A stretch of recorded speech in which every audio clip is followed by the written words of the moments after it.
What's up, guys? Welcome to the FitBiz podcast. Jordan here, your host, your co-host, I should say, with the solo episode where what I'm going to talk about today is something that we just did in our company and our marketing team, which is to lay out our launch calendar or our promotion calendar for 2023.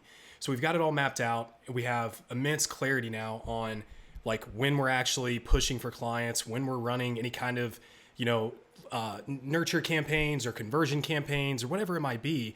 And this, if you like really just put this into place, it's going to give you clarity on, when should I push for clients? When should I launch? When should I make, direct offers? And when should I not necessarily have to worry about those things, right?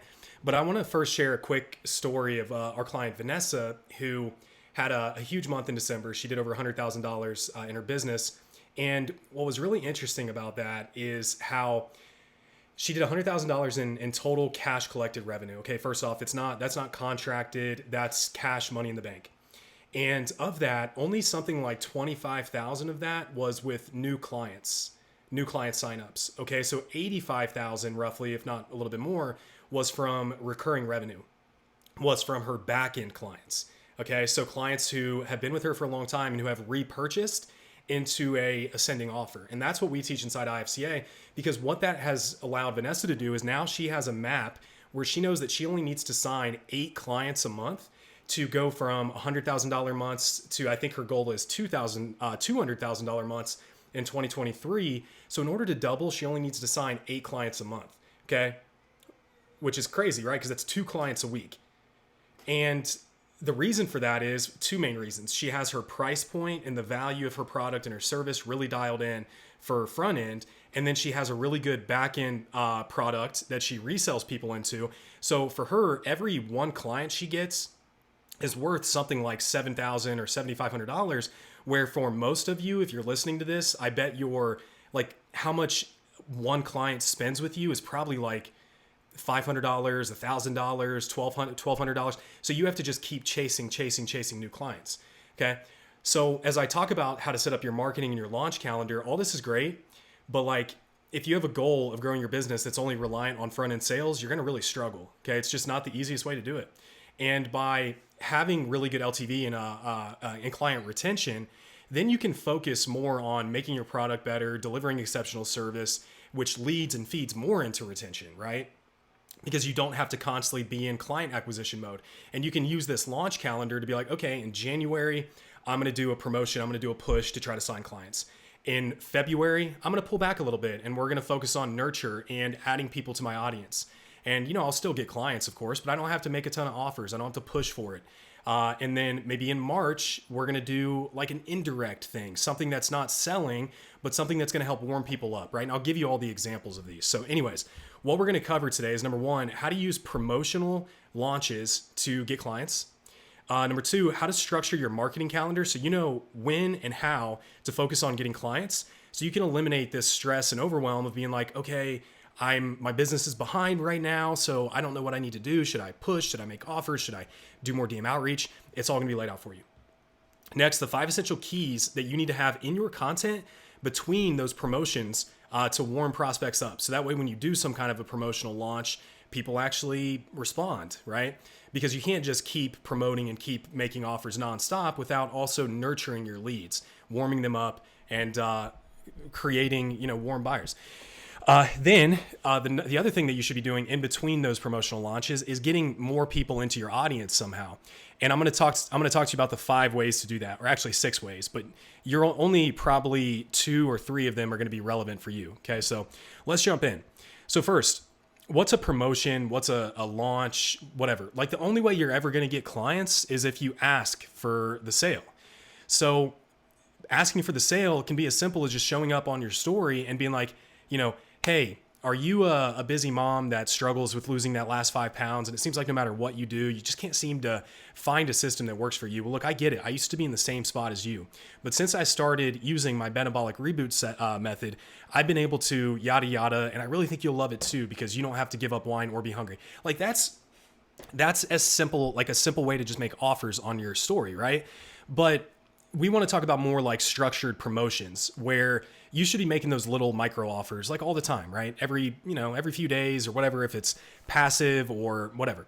But like we're going to talk about how to make more of a structured like launch. So first, there are 3 types of launches. We have number 1, a direct promotional launch. Number 2, an indirect. And then number 3, more of like a PR, which isn't as important, but I'll explain it anyways. So with direct, this is a promotion that when you're pushing, when you're making an offer, when you're launching, you're trying, like people know that it's to work with you as a client. You're asking for the sale. Okay. It's obvious to the consumer that this will result in them becoming a client. This is more of a short-term strategy. Okay. As compared to an indirect promotion, this is where the incentive is not directly tied to them becoming a client, right? Maybe it's designed to lead into a conversation or for you to get value in their hands, or to generate new followers or leads or visibility around your brand. Okay. Number 3, PR, public relation. This is designed to build positive brand relation and build like a positive public image. Or if you need to like heat off any kind of negative or unfavorable rumors or PR or whatever, right? So anyways, some examples of like a direct promotion. Maybe you do a Black Friday promotion, right? Well, let's talk about first, when you're making direct promotions, here are the 4 levers that you can use to make your promotion and your offer really stand out. Number 1, adding bonuses and offer stacking. So adding more value to your offer, right? Hey, because it's the new year, I'm adding on an extra 4 weeks of coaching for the price of 3. And I'm also going to add on, this, and this, like extra value stacking, extra bonuses. You're also going to get this. You're also going to get that. Scarcity, right? Scarcity is a big one too. Hey, only for the month of January, only this week or for the next 5 days. Actually, that would be urgency. Urgency is more time bound, right? Scarcity is like, hey, I'm only going to do this for the next 5 people. The next 5 people who respond, they're going to get X, Y, Z. And then also adding on guarantees. Guarantees to your offer for your promotion can really help. I'll guarantee your results or you don't pay, right? So anyways, with a director promotion, you can do things like even internal client re-sign promotions or whatever. These you want to do a little bit less frequently because they kind of burn your audience out. You can't just constantly run these because they're not as effective. So for us, we do these kind of promotions like once a quarter, once every 3 months. All right. So, but they result in a huge influx of clients. So as an example, in November, we did a Black Friday promotion. In October, we did a scholarship launch, which is more indirect. So we did indirect in November, indirect in October, direct in November. And then December, we had our event, which is like PR, public relation. And that was our biggest quarter to date, right? So anyways, so if you're thinking about your promotional launch schedule with indirect, okay, so indirect, again, this is something that is more of a campaign to like help really warm people up, and it will lead to you getting clients, but the key is like the conversation aspect. This is going to get people into a thing that provides value. Think like free challenge or free coaching giveaway or free one-on-one macro assessments or like a referral promotion or whatever it is. So you can use these more frequently because you're adding value to your audience without burning it out, but it also does result in like getting clients, right? It's just not as effective usually as like a direct promotion. So when you're looking at your marketing calendar, I would think, okay, I'm going to go, let's just take Q1, for example. I would probably say, all right, January, I'm going to do an indirect promotion. I'm going to do a free challenge, free 5-day challenge. Cool. Now, January, February, I'm going to focus on warming people up, nurture, adding people to my pipeline. And then March, I'm going to do a direct offer promotion. Direct offer, I'm going to make like, some blunt posts, some direct, hey, I'm looking for 5 women who want this result without this objection kind of thing. And because in January, you ran that free thing, anybody who didn't sign up for that, okay, they're still like warmer now. Then in February, because you really focused on giving, they're even more warm. So now in March, when you go to make that direct promotion, that direct offer launch, it's going to work really well because you just spent the prior two really warming people up. And you can just repeat that cycle every quarter, right? The first month of the quarter is like, an indirect promotion. And you're still obviously producing content, warming people up and doing all the things, but that's just not your core focus. So you do that like 1 week out of the month. And then the second month of the quarter, we're going to do just focus on value and nurture, right? Then we're going to do a direct launch at the end of the quarter. So hopefully that makes sense. That's how you would want to map out your marketing calendar. Now, what should you be doing in between the promotions? This is what's most important, because if you're just promoting and you're not giving, it's not going to work. So whenever we do a promotion, we tap into our pipeline equity a little bit. Think of it like a house, right? So if I have a house that I spent $500,000 on in my mortgage, but I've now paid $200,000 towards that mortgage, I have $2,000 in equity. I can take out a home equity loan and use that cash to go purchase stuff, go make other investments. But if I didn't put cash into that home, I'd have no equity to tap into. The same thing applies with your audience. So there's only two ways to build equity in your audience. Number one, give more value without asking for any sale. You just give value. Number two is to add more people to your audience, right? Adding more people also increases the amount of equity because there's just more people in it, okay?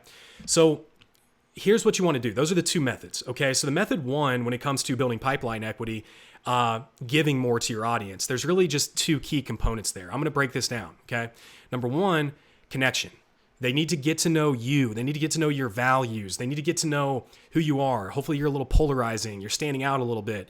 And you're authentic. Authenticity sells itself. Okay. So that's where people buy coaches, not coaching. They got to get to know you. So make sure you're just sharing your story, right? Talking about what you're doing on a daily basis, being human. The second key component to this is authority, right? So with authority, there are 5 levels here that we have to, or really 6, that we have to like double down on. So if we can do these things in between launches, we're going to crush it. All right. Number one, we have to make people fully aware of the problems they're facing. What problems do you solve? So that's where we hit on pain points. We leverage the pain points of the problems in our content.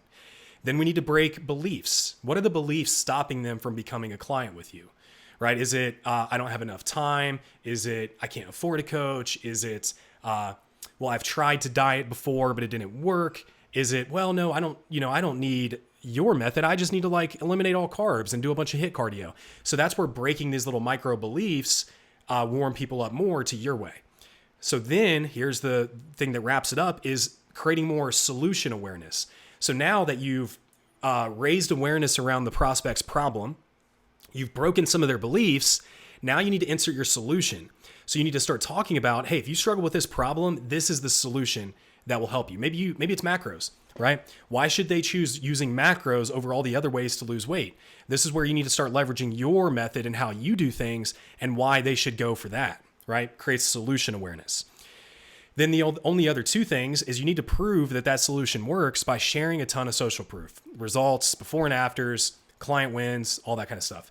And then the last thing is just free goodwill, right? So that means creating little assets, little cheat sheets, guides, recipe guides, giving stuff away that you give your clients to your audience so that you can get a result in advance, right? You're giving away part of it for free. And if you do this last piece right, then you'll have prospects coming to you during your launch saying, look, I've gotten so much value from your content and your free resources that I can't imagine what it would be like working with you. This is what we do in IFCA. We give away a lot of free value. A lot of people from this podcast have built $5,000, $10,000, $15,000 a month businesses just from the free content, which is pretty cool. Now, not many people have because, again, like the key is not just in the information, it's in the implementation, right? And that's what we do in IFCA. We work one-on-one. We map out a plan for you. We tell you exactly what to do and streamline it and make it a lot faster. But I'll tell you this, there have been people who've listened to our podcast for like a year or 2 years and have never taken action, but have picked up pieces to put into their business and it's worked, but they probably could have done the same thing in our 90-day program if they would have just committed. So they would have done what took them a year or 2 years in 90 days. But that's neither here nor there. Those are just people that don't really value their time, I guess. But again, just give away free value as much as you can. In between when you're making offers. Okay. So the last thing I'll talk about here, which is pipeline equity. How do we build pipeline equity is how do we add, or it's all about adding more people to your audience. Okay. So there are only a few ways to do this. Okay. Yeah. So the next piece to this equation is how do we add more people to our audience? So there are only like 6 ways to do that. And I'm only going to suggest that you focus on like 1 or 2, but number 1, earned. Earned means you're producing content that's really good. It's being shared. It's hitting the explore page. You know, TikTok and Reels are an opportunity to do that right now, to get in front of new people. So then you get a new follower. You now have a lead, right? That's the hardest way to do it. You have to be really good at creating content. And that doesn't happen overnight. So this should be something that you do, but you don't try to do it. It just over time, you get better and better at creating content that eventually just starts happening, right? But if you currently have a growing audience where you're getting, let's say 10, 15, 20 new followers a day, then cool. I would just double down on that. Just keep doing that and produce more of what you're doing, because that's the cheapest way to get leads, right? The other way is paid. You can pay for leads, right? You can run ads to your Instagram, or you can run ads to a landing page and get them on an email list, right? You're going to pay for the leads now. It's more expensive, but that also works. The other way is collaboration, right? Cross-pollinating, right? So going and doing joint lives with people who have similar like markets as you and audiences or whatever, just friends. Doing a joint live with your clients so that your clients share that on their profiles and people see it. Or, doing something like giveaways, like a little giveaway where people have to like tag people in order to win something, to see your page. And if your page is valuable, they're going to choose to follow it. Little things like that can get you new leads as well. The other one is manual organic. This one works. It's just not sexy. Okay. If you're just starting out, this should be what you focus on. This is going into Facebook groups or going into Instagram and just finding leads, reaching out to them, adding value, finding a way to connect with them. And it works. Like, if you need more leads, I can guarantee you that if you reach out to 100 people a day, okay, through like Facebook groups, through Instagram, like you're going to end up starting conversations with 5 or 10 of those every single day. And if you just run the math, let's say that you're able to get 5 leads a day times, let's say 340 days in a year, you've now just added 1,700 leads to your audience. And those are like warm leads, people that you've actually talked to. Let's say you convert just 15% of those. Dude, that's 255 clients. You only need like 30 to grow a full-time business. So this way really works. So if you're not already getting new followers from your content, you don't have cash to run ads, focus on manual organic at the beginning. Then you will get cash and you'll get better at creating content, and then that'll help you grow. Okay. And then the last one is just manual email. Like you can just cold email people too. I don't like this as much for fitness offers, but it does work more for like business to business. Okay. So anyways, that's it. I know this is a lot of information, but wanted to just hit you guys with this so you knew how to create your marketing calendar and then what you need to do in between those things so that you're able to get more clients. All right. So that's all I got today. Hopefully you guys found this useful, and I'll see you on the next episode.